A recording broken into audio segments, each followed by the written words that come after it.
আমি শাপলা ভর্তা বানাবো। কিভাবে বানাইতেছি তোমরা দেখতে থাকো। এতে আমি শাপলা করতে আসি। এটা আমার শাপলা কোটা হয়ে গেছে। এখন আমি পেঁয়াজ কুচাবো।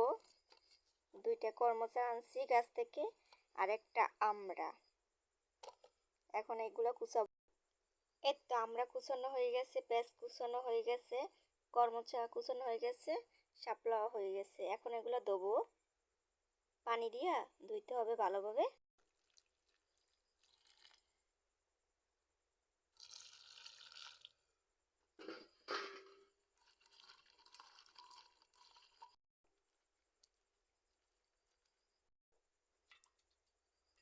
পানি ফেলাই দিই ভালোভাবে।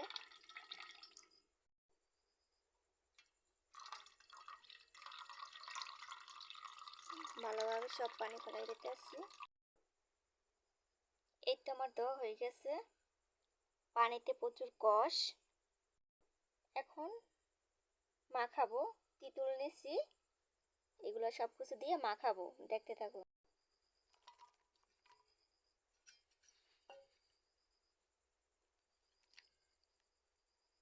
এটা হচ্ছে তেঁতুল,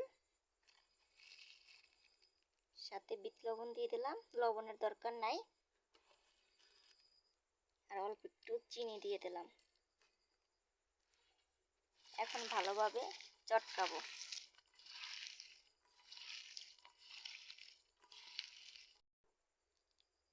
সাথে দিলাম মরিচ আর সরিষার তেল।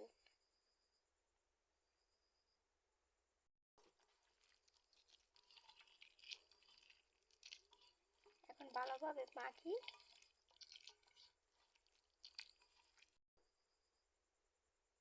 এই তো আমার শাপলা মাখা হয়ে গেছে।